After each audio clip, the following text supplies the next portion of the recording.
Hello everyone, this is Mistress Nightmare here, and today we'll continue reading Even Monsters Can Learn to Love, Chapter 9. Before we get started, please hit that like button, comment, subscribe to this channel if you guys want more creepypasta fanfictions out there before we get started. Also, you guys, please check out my other channel. It's called Reading with Blade. Most likely not a lot of people know about this channel, even though I kind of made a video about it. I'll leave a link to that channel in the description box below. Until then, guys, let's get started. This fleshy husk was weak, feeble, and pathetic. Of course, it was a human being, so I didn't expect anything beyond that. I can shatter your soul and recombine it as I see fit. You will serve a purpose, although just barely. You will help me to spread my influence and spread the fear. I am the face of everything you have ever been afraid of. I am the voice in your head that reassures you that death approaches. I am every ounce of hurt you have ever experienced. I am pain. And now I will put my pain into your soul. As I strip the meat from the bone and leave you lying empty in a pool of your own intestines, a smile will stretch across my lips. I love it when you suffer. I am Zalgo, and I will break your very spirit and leave nothing but a hollow shell.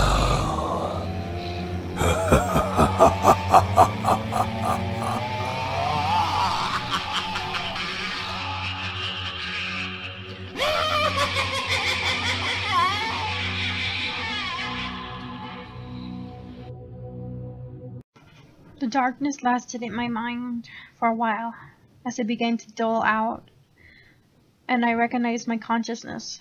"Ah, you're awake," the same voice that I can tell came from the red and black demon said as I looked down to see a blanket on me. Where the hell am I? I looked around the area as he chuckled at my question. "This is where you're going to be staying," Zalgo stated and grinned as he looked at my shocked expression. "What? Where? Why? You were trapped here." Those thoughts exploded, and I looked around to see nothing but I and him in the room. An uneasy swept over me as I stared back at the big black-red demon who was impressed I was here. What the fuck? Why am I even doing here? I need to get the fuck out, I mentally screamed. And I tried to move, but there was restrained chains catching my attention. What the fuck? Lifting my pale hand to see that the chain was an iron clamped onto my hand, leading over to see where it led to. It was right underneath a bed in the darkness from that for some reason I could not see past at all. What the hell? I glared at Zalgo, who looked a bit amused at my little reaction to his idea. I don't want you to run away now. He smiled, his red toothy grin at the words, and it looked like he could have done much worse than just chain me to a bed. You're a special human, not weak like the others. It seems. Zago pointed out and motioned to the book that I was on the side of the table to my right. Not a full mortal at this, he added, and looked at him confused. What do you mean, not fully mortal? I wondered, and he held up the book. A normal human would have been able to perform and of those spells like you during our little playtime, as I referred to it. He grinned, knowing that saying that would annoy me. And it did. Shut the fuck up, ass. You have no saying in this bullshit, so fuck off. I yelled at him, offended by his nerves to call what I saw a battle for my life as mere playtime. Zago set the book down and towards over me. I was already trapped by this figure. His eyes narrowed. You must learn to control your anger, he said, trailing a claw down my neck. Or will I have to teach you the hard way? He growled, feeling a small cut on my neck, breathing out the puff of air. He grinned at my panic that he caused. The fear had trickled down of me like blood from the cut. Now I will leave you here to find one scrap or anything that you will pay for it.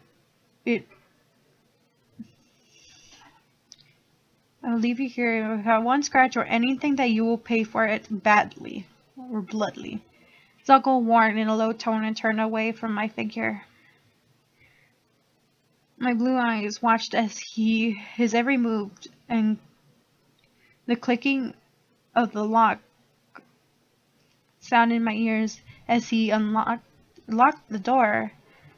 Shock and disbelief came over my entire being. What just happened? I asked to no one in particular. Good evening, Miss Eve. A voice said from the corner of the room. It was a boy, about a good 6.5 feet tall, stood in the corner of the room. The edges of his mouth looked like he's been stitched up, and his eyes were gouged out or dyed to look like they were black abysses the entire time I looked at them. His clothes and frame were almost resembling of me, resembled of Jack Skellington from Nightmare Before Christmas, in a way that he had some pattern almost. The only difference is that one of his shoulders were fabric and stuck out in a strangely angled. He almost had He had a white undershirt, a black tie with black gloves, and a black glove on the right hand to move side to side with some whitish gray hair that shined in whatever light there were in this room. It was rather bare, if I say so also, but was a little bitter with the large comfy bed and actually painted walls. Miss Eve, the strange man said again, making me turn my blue gaze away from the room and back to him. Thank you. I am Carson, the butler for the time being as you're staying here. The man I now know as Carson said with a small bow. It's nice to meet you, Carson, I said, unsure of the entire how to deal with this. I had a butler. A butler. That's fucking awesome. I could stop help with small bounce of excitement as it almost sounds just like Black Butler. Except instead of Sebastian, I had Connor. Still cool. You must dress now, Miss Eve. My lord will be expecting you to join him for dinner. Concert says as he pulled out a dress for me. For what? I asked him, not liking the idea of wearing a dress. One bit. For dinner, m'lady, Connor said.